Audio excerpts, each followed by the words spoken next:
What's up, guys? Welcome to another day of the GSL Code S. I'm Tasteless, joined with Wolfimus Aurelius Maximus. That's right, Tastacles, and it is time for our final day here of the GSL round of 32. We are in Group H, 2 players left to be decided in the round of 16, and we're going to find out who they are here tonight. Yeah, it's been an interesting season so far. The Zergs have been having a harder time than I think a lot of people would have hoped for. Yeah. But the Zergs that we have had that have managed to get through, we see it right on screen over here. Rogue and Dark, now those are two Zergs that could definitely go very deep, maybe to get to the finals of this tournament. Yeah, and Rogue, he made it through. He showed a new style in ZVT, but Biel, who was a SSL and GSL finalist in Season 3 of both seasons last year, he failed to win both finals, but he is the third and final Zerg here that could make it through. The only Zerg in this group, the last one standing here. And he doesn't have an easy group here. Deer, of course, a GSL champion. Patience really on the rise right now. Speed is really, luckily for him, his easiest opponent and his first opponent here in Group H. Yeah, it's going to be interesting. The two Protoss powerhouses are going to be the real issue here. I don't think it's so much that Biel, I don't think he's as good as he was before, to be totally honest. Yeah, I have to agree. I think he's having a little bit of a trickier time in the current meta in Legacy of the Void, but also I just feel like Patience and Deer, I think, are just supposed to get out of this, right? Yeah. I mean, if you showed me just this group, and I wasn't rooting for Zergs because I didn't know, let's say, who else in advance, I would immediately say this is an easy call. It's the two Protosses. Something to point out here is Biel has actually been involved in denying Deer from 2 different GSL finals, so that's something that's really interesting. And then, of course, the hope here for the Afreeca Freaks is Patience. All other players have been eliminated, but the Freaks have had a pretty good run here this season. I actually got to say, I'm really impressed with how well they're doing in general. Usually when you have a new team that comes up, they are right at the bottom. Yeah. Right? That's normally, it takes time to get used to coaching these people. It takes time to get used to really working with new players. Working with new players. Occasionally they haven't quite comfortably moved into the team house, etc., etc., etc. They are actually off to a very good start here. So the Freaks, very exciting. The Afreeca Freaks owned by the same Afreeca that is doing this tournament, by the way. That's right. So it's basically kind of connected here with this company. Right. They're formerly Spenu, and before that StarTale, so if you've been playing for a long time, they used to be the StarTale team, but they've changed sponsors multiple times and the organization has shifted a little bit, but it's still kind of the same core here. So you can see kind of where people are in this group. Deer definitely the most successful in recent times, especially in GSL. Biel just right behind it. Patience, on the other hand, has had the least success of these 4. He had a great run in SSL, but even Speed has actually had more GSL results than he has. So that's just something to keep in mind here. As you can see, in Legacy of the Void, combined with Heart of the Swarm, because Biel was the best Zerg, most people would argue at the end of Heart of the Swarm, and he's actually at the top of this list. Which, yeah, I don't know if that list is really indicative of what we should be expecting here today. But before we go any further, let's take an interview with our players and see what their thoughts are before we start our games. 그냥 떨어졌구나. 뭐가 그렇게 어렵지 않구나 이런 생각했어요. 제가 최근에 방송 경기에서 많이 이겨가지고 자신감은 있어서 준비만 잘하면 잘 할 것 같아요. 다른 조들에 비해 되게 할만하다고 생각했어요. 제 프로리그 데뷔 전 한주원 선수한테 졌거든요. 좀 무서워요. 우선 제 첫 번째 상대가 제일 괜찮고 그 나머지 2 선수도 할만한 것 같아요. 좀 상대 선수는 동족전이라서 좀 변수가 많긴 할 것 같은데 그래도 제가 대회에서 많이 이겼거든요. 그래가지고 네, 자신감 있어요. 일단 제가 동준이 형한테 많이 져가지고 일단 기분은 안 좋은데 열심히 해서 이겨보도록 해야죠. 박근일 선수가 아닐까 싶어요. 팀도 없고 좀 연습하기 힘들지 않을까 싶어서 아마 박근일 선수가 좀 상대해볼 만하지 않나 생각해요. 박근일 선수 경험도 제일 적고 그래서 한번 이겨봤던 상대고 3명 중에 제일 나은 것 같아요. 저는 이겨야죠. 저한테 지면 안 돼요. 재현아 이번에도 나한테 져줘. 정준이 형 항상 저 많이 이기셨는데 이번에는 제가 한번 이겨보도록 하겠습니다. 연습도 잘 못하고 계신 걸로 아는데 그냥 지금처럼만 해주셨으면 좋겠어요. 제가 딱히 뭐 연습 상대도 없고 연습도 많이 하는 것도 아니라서 저 정도는 쉽게 이기실 것 같은데, 근데 저번 시즌에도 쉽게 보다가 저한테 떨어진 사람이 몇 명 있거든요. 크게 쉽다고는 생각하시면 안 될 것 같아요.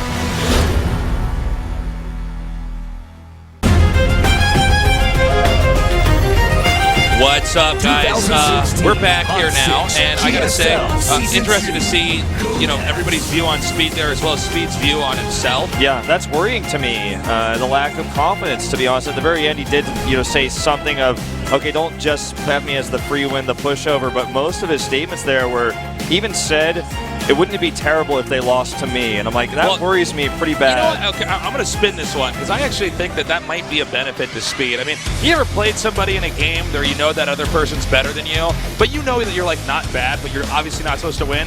A lot of times that's when you do win, right? I mean, if you dodge, there's no pressure. There's no pressure, right? I mean, if Speed beats anybody here, it's like, oh, sick, Speed, look at you. You are that good. And if Speed loses, we go, well, I mean, I guess that was kind of par for the course, considering we got 3 guys who are really solid if you look at their recent StarCraft 2 history. Yeah, definitely Speed, one of the newer players here. The only other player we've had like Speed in recent StarCraft 2 was DRG Ling, who then got picked up by the Freaks, but hasn't accomplished anything since. But he did have his one run in the GSL. And that's the kind of player that you watch where you go, okay, we've got amateur players still around in Korea that have just popped up. This guy is no amateur, though. This is his 7th GSL Kodas. He is a champion. And he had a bit of a slump, especially throughout 2015, but I think he is really coming back strong here in 2016, and one of the big crosses in this tournament. Yeah, he was also somebody who was really on top of the game right when Legacy came out. I think Deer is somebody who really has a deep understanding, doesn't feel a lot of pressure going into this, and he's up there in that top echelon of good Protoss players. Now, Patience, I think, is the Protoss out of all Protosses that's really on the rise here. Yeah, I would have to agree with that. Very impressive top finish in the Star League. Ended up losing to Stats actually 4-0 in the best of 7. They faced each other in the round of 4, so he didn't make that finals, but a very strong run in Star League, and this is only his 2nd Code S, so he's actually kind of like tied with Speed and how many Code S's he's been in, and had worse results than Speed's last GSL, so that's kind of something to keep in mind. But I think Patience's worst matchup is his Protoss versus Protoss, and that's going to be the first matchup he has to play here, so that's a bit tough. One thing for Patience here is that he's got a very interesting playstyle. He's somebody that actually makes a lot of mistakes, but then you go back to his base and he just seems to have macroed perfectly. I think he's kind of the quintessential macro Protoss, and that can be pretty tricky to beat in a PvP. Now, that being said, I think you definitely want to be the macro Protoss in a PvZ or a PvT versus a mirror matchup where if the other guy is as fast as you should pretty much always have the same. Yeah, looks like this Frost pick for set 3 is kind of baited out by Patience, actually kind of forcing Deer to eliminate both GSL exclusive maps, because that's always kind of a given. Since he didn't ban either, he's just kind of baited that, so we do have Frost making it into this list. And he actually banned Dust Towers, which is interesting, because that's kind of a safe macro Frost versus Frost map, like you were talking about. So this is going to be an interesting series. I do favor Deer very highly here, but let's see what Patience has prepared for. Yeah, I'm split on this one. I'd say 50-50. I'm going to be happy with either one of them moving on. Also, keep in mind, Patience is still developing as a player. He might have some good proxies or cheese. I don't know of a good Protoss player that doesn't pull that out every once in a while if he's going to win in a best of 3. So, we are going into our first game. The map is going to be King Sejong Station. Guys, get out there. Tell your friends to join us on this stream as we are going to wrap up the final group in the round of 32 in the GSL Code S.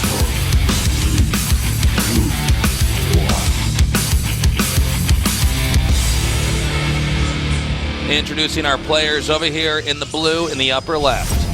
Samsung Galaxy, Deer.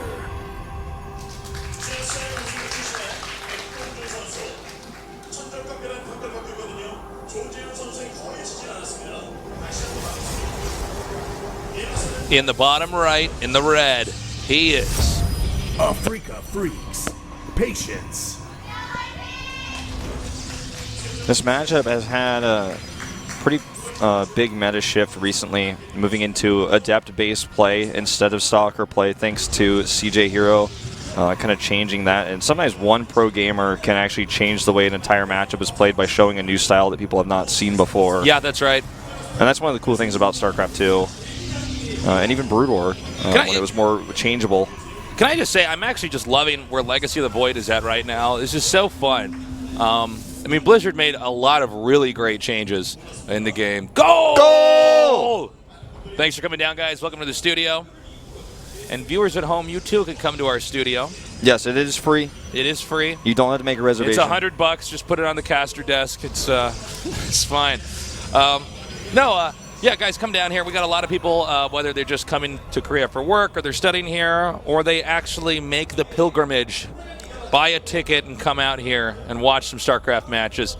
Look at those matches, by the way. Deer has been beating Patience since he was still on STX Seoul back in the GSTL. They have played against each other 15 times, and 13 of the 15 have gone to Deer. This is something that Patience said in his opening interview, saying, okay, it's really frustrating I have to face him in this group because he's beaten me so many times. Yeah. And that's kind of crazy of a stat. I mean, 2 to 13 is definitely something to keep in mind. We have Patience actually starting 2 Zealots here, so he's saving a lot of gas and is going to go ahead and drop a Nexus. He's even going to cancel the Zealot. So a very risky and greedy Nexus here, but it will pay off for him if he can defend it afterwards with all the gas he's built up. He might even grab some sentries in just a second here. Nope, going to go for Stalkers. You know, let's see if he is he going to continue with the pressure. Deer actually might just try to bust down Patience here, getting the next 2 Stalkers here. I'm really curious to see when Deer actually gets a Nexus, if Deer gets a Nexus, I should say. He's going to go into a Stargate, but Deer is going to hide something over here, very likely a Stargate.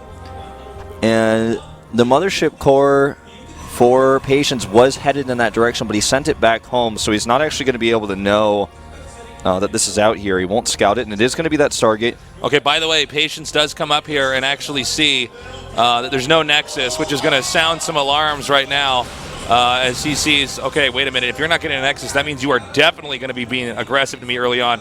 Now, nicely done there. Deer does kill the probe, so not too much other information revealed there. So it looks like it's going to be the Stalker Oracle play where you hit the main base of the Oracle to draw the units back, then you hit the natural, or you draw the units in the natural, then you kill probes of the Oracle. It's very difficult to split and defend both locations as a defender. And Patience is actually not... Okay, there's the Void Ray. I was going to say he has to make a Void Ray for defense here because he doesn't know what's going on. And that's going to be very helpful against this type of push, but he needs to make sure that his Mothership Core is in position to defend the Oracle that's going to come in. Deer is just now starting that. Now, I'm assuming the Oracle is going to go over there and try to hit the main, but you might also, it could be worthwhile to actually just attack over here into the front. You know, the Oracle does so much damage, but I feel like with a Pylon over here at the expansion, Pylon Cannon, maybe Patience should be fine. Let's go ahead and see how Deer handles this exactly. This is definitely something that Patience can defend. He has enough for 2 overcharges, 1 at the front and 1 in his main base. He has the Void Ray. That's going to be very helpful. He also has the high ground here for a little bit longer. He wants to no pun intended, be patient here, even with lower Stalkers, and wait till the last second to use that overcharge. There it is, but here comes the Oracle. The Mothership Core is not in position, but it is heading back. Going back now. And he does it on the first pilot he can get to, but he's actually going to be He kills it. That's huge. Wow. No more split pressure now. And a Stargate just like propped out there. They really can't do that much. And yeah, with the Void Ray here, I mean, this is... Actually, I think Patience is in better shape right now than Deer is. Absolutely. Patience got that expansion up faster, and Patience is going to be able to deny the rest of the teching here. And it would actually be fantastic if he gets the proxied Stargate, although I don't know if Patience is going to look down there. That was actually a pretty late Stargate, so you wouldn't necessarily assume that there's something immediately outside of your base. Yeah, that's true.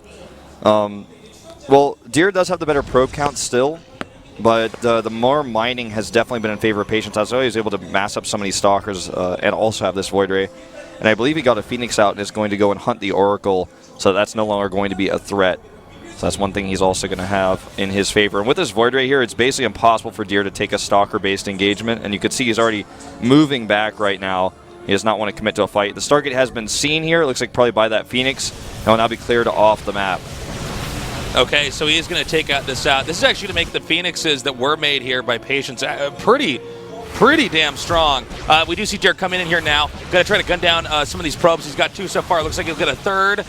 And that is probably going to be just about it. So far 5 probes killed, which is actually not bad, by the way. Yep. Looks like he listed his own stalker there for a moment, but yeah, that was kind of funny looking. it's like what you were saying. His macro is really good, but every now and then he makes mistakes. Yeah, like he seems to make these like errors with other stuff he's doing. Luckily, that's not too impactful in this game. But that is indicative of like what Patience kind of looks like when he's playing.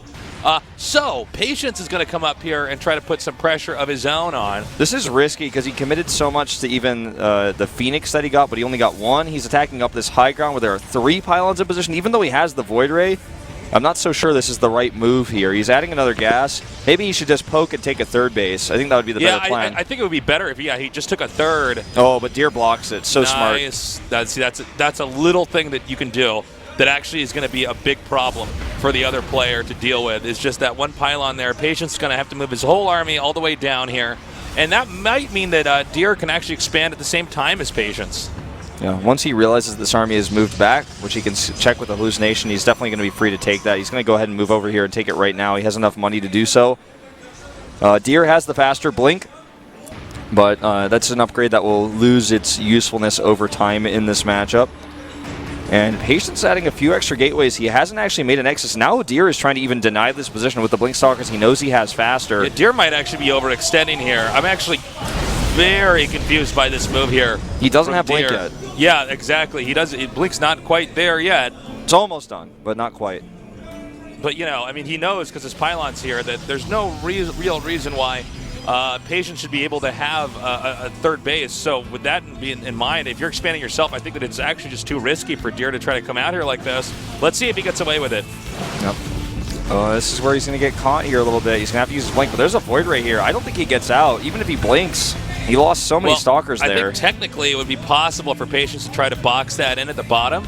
Now, here's the other problem is that Patience is about to have blink too. Blink versus blink, you know, Deer is not in good shape if that's what this is really going to come down to. And he also has an Immortal in his army and a second one.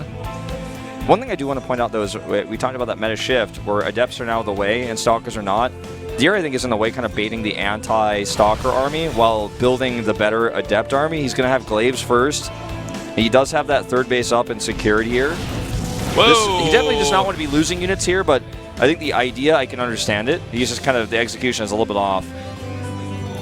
Okay, so he's going to drop these Adepts in over here, and this is going to be really... Oh!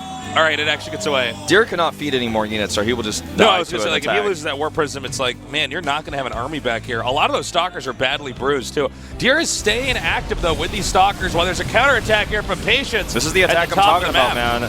He has a few more units coming up. Guardian Shield goes up. Nice barrier by Patience. But he does lose that first Immortal. The Void Ray also getting some very serious value here. Okay, he's still targeting down this Immortal over here in the front. He tries to back that up. The Immortal does go down. This is a wonky game, but I think Patience is getting the better trades here. The fact is he lost so many probes, he's not mining, so he needs to actually like focus down that third base at least. Yeah, Patience is at 36 probes to the 52 here from Deer. And Deer is just biding his time. And he needs to do something more drastic than move up and down this ramp repeatedly. If he had sniped the Nexus, it would have been an okay story. Oh man, he loses the Void Ray as well. That was the backbone of his army. And now his Stalkers are These really Adepts struggling. are like still doing damage over here. I think this actually might just be the end of this story here for game one. I think so. He does manage to get that one Immortal, but I don't know if you can actually recover just by losing this many workers at the same time. If he had killed the base and lost the workers, then he could replace the workers. But now he doesn't have Glaives, and he's forced to use the Stalker comp. And his army is now being dwarfed by every Warpin that Deer puts in. I think this is just kind of... There was an opportunity for Patience to do more with that push, but he fought in the worst possible location. Oh man, this gets gunned down too. That is it. Okay, this should end in the next few minutes, guys. I think Deer should have a killing blow where he can just close this game out. But let's see. Patience is pretty crafty. He might be able to hang on. But, yeah, I mean, I just don't see the end result of this game, Patience coming out with a win. He might have to try again instead in game number 2. Yeah, very unlikely. Oh, he's going to try to take a fight here. It's not going to work. And Deer will likely just simply end this game here. He's got a few different ways he wants to do it. I like how you put this sometimes as the choose his own adventure of how he wants to end the game, because that's basically what we see here. Is now just going to go to the third base. You can use hold position to lock this position down. And he wants to shade on top of this. Oh, I guess he's actually just going to go to the second here. This is going to be just too much surface area, I think. Now, I guess he canceled that shade there. and he's just going to fight this head on. I do like how Deer is using the Nexus in this cavity at the top of the screen here to make this like an angle where the Stalkers in the back can't quite do damage, whereas Deer has a really good arc. There it is, GG. Once you get into positions like that, the hold command is actually your best friend because your units don't actually funnel into the choke point, and for him to attack you because he has a funnel there, he has to get into a bad position. And when you're using the hold command, you're in range of the Nexus. It's on the defending player to attack into a bad position, and that's why like those siege ups, they're not siege tanks. There's no units that go into siege mode, but that is a siege. That where the larger Protoss army gets into that position. Yeah, you can just hold that ground, and even if they don't engage you, you're still damaging the Nexus, so you're still ultimately winning the fight. Nicely done there by Deer. You know, Deer is just one of those guys that's got solid PvP. He knows how to like take pretty much any situation, and this is why mirror matchups are different, guys, and they are tricky. Is that there's so many different ways that a PvP can go, but Deer in pretty much any given situation kind of just knows how to finesse his way to a win. Yeah.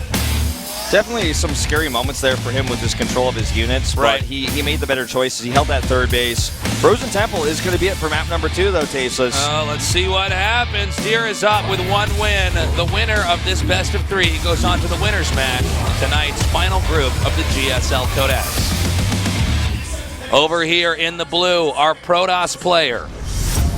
Samsung Galaxy, Deer.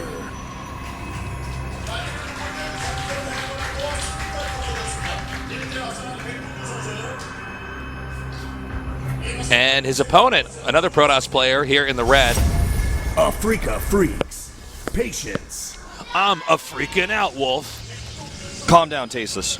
This is just the first match of the night. I just can't take it, man. Oh, Wolfie. We've been doing a lot of casting lately, man. Hey, guys, thanks for coming down. Welcome to the studio. Come down anytime. Yeah, it's I have a cast today, tomorrow, and the day after, so that'll be 8 days in a row once it's all done. Yeah, I have 1 day off. I have tomorrow off, and I'm going to lay around my house naked with Netflix playing. I actually have to take a KTX train either after this cast or at 5 o'clock in the morning after this, too, so I've had like a busy week. Busan, man. We're holding down the fort here. Yeah. So, we got the double gates coming up here. Let's see, does Deer go for the 2 Stalker pressure again? Are we going to see Adepts be used here? There's a lot of different ways this game can go. It does also appear that Patience is going to get the first scout off and immediately see the double gates being made here. Deer actually scouting a little bit later. There are like benefits to both types of tech. The Adepts will give you vision control no matter what versus Stalkers. They can't really deny you the shade, barring some circumstances.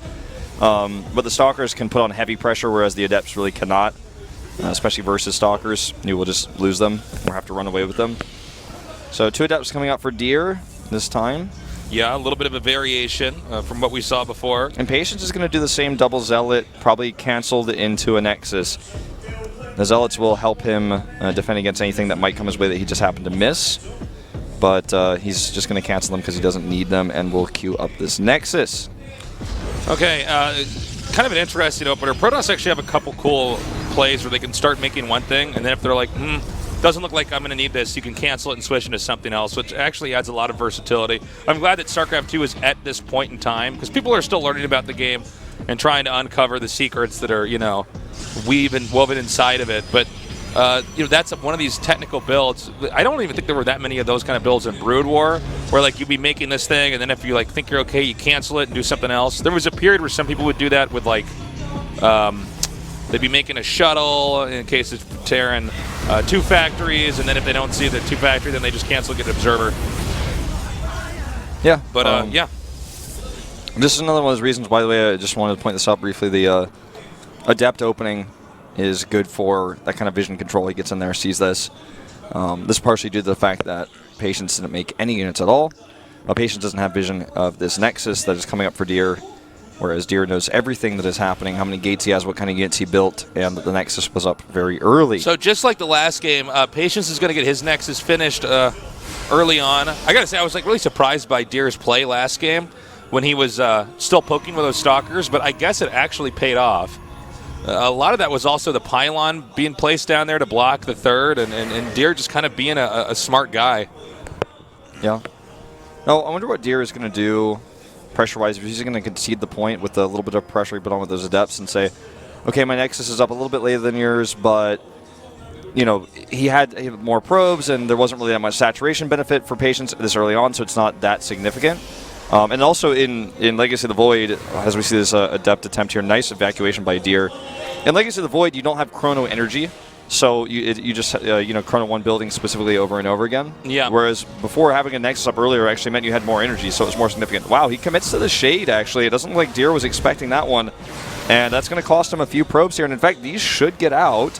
Oh, look at how Deer is going to chase. He's going to deny both sides. Yeah, really nicely done there. Actually, that was pretty sick, man. Good job there by Deer. Actually does kill one of the Adepts. But, yeah, tactically, that was pretty impressive. Making it like, a no-go for either of those Adepts. We do have the one that still escaped, and he's going to be using that around here to try to see if he can't get any more intel. Now, Patience is starting to move up here. I don't know if he's going to go across the map or if he's just trying to hold that ramp over there. I think he's just going to control the ramp. This is another Shade here. Is Adept going to try to get a third kill? Will fail. Nice try, though. Yeah, not bad. Deer using that hallucinated Phoenix to scout over here. Now, he's making a Warp Prism. Usually that means we're going to see a push. Or Adept harassment of some kind. Well, no matter what, you don't get the Warp Prism and then stay at home with it. No, yeah. Generally, so. It looks like it's going to be the Adept drop. A Twilight Council coming up first for Patience. I was a little bit surprised that Deer got his so late, or he hasn't gotten his at all, in fact, which makes it even later. But you wanted to put this pressure on with the Adepts with the security of Immortals at home first. And he's actually adding extra gates and even showing that to the hallucination. So he's not going to be getting a Twilight Council necessarily at all this game. He wants to get a tempo advantage from this damage to where it's hard for Patience to defend his follow-up push because his economy is affected. Okay, we're about to have that drop come up here. He actually ferries those two Adepts right over there into the main. Already doing some damage here. Meanwhile, the Adepts attacking these probes over here. It looks like they were cleaned up pretty easily. Yep, there's the overcharge here. He's going to just skate past it, though, and try to find damage on the other side. There's the Shade back in the natural, but both players, you know, at this stage, like I said, I feel like people in PvP are just really starting to figure out how to deal with Adepts. Like, they're always predicting where they're going to be. You know, the Adept's kind of a funny unit. Oh, okay, this gets away. Sentries don't do damage. They, they tickle you. They don't kill you. No, I think it was really hard for everybody to figure out the Adept when it came out, because there's not actually any other unit in RTS that worked like that. That was pretty cool of Blizzard to put it in. But, I mean, it was hard, man. Especially see these Zergs, the Adepts just get there, and it's like, well, where am I supposed to split my units? I'm not used to having to have this much early on. Yeah. To try to help defend this, because I really am about to be hitting either one of two locations, and I have to answer to both, or they either cancel the Shade or Shade away. That's actually the thing about the Adept. That's the most powerful part about the Adept is not that you can Shade, but that you can cancel a Shade. Right. Because that just makes it an interesting unit. If you couldn't cancel, the unit would not be as powerful. It's just like fake outs are possible.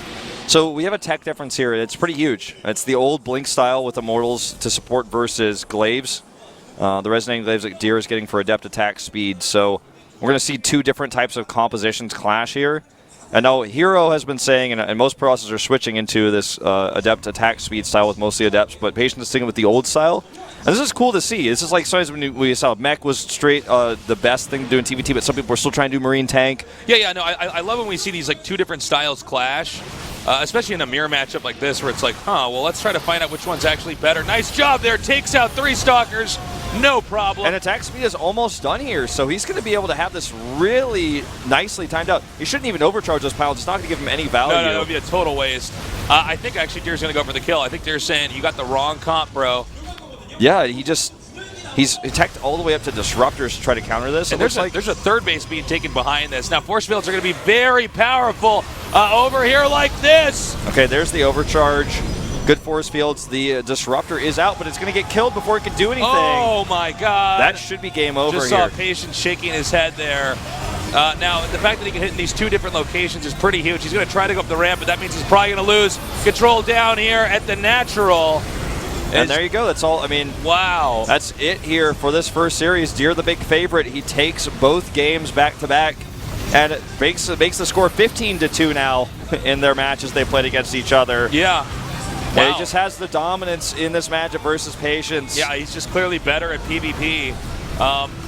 Really impressive performance here, and I love the abuse of the force fields there, really constantly getting patience into like a bad position. Even if he hits all these units, this is still not enough. Yeah, GG. Damn, nicely done. Okay, cool. Yeah, so, just like what I said, he gets the Adept drop, you get a little bit of damage done, less overcharges available for the defense because he used energy to defend that drop. Then the Adept attack speed timing comes out. He didn't get a third Nexus as quickly, so he had more money to commit to this.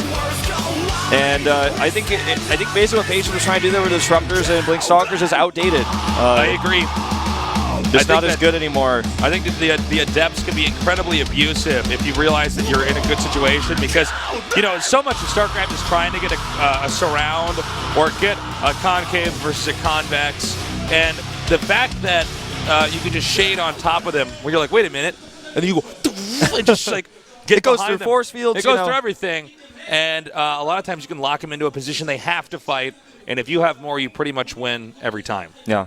And Stalkers don't do bonus damage. The light units. Adepts are light, so they kind of counter Stalkers in that way as well. Yeah, we are going to go to a short break. When we come back, our next match, our next best of 3 in tonight's GSL Code S. You're so bad.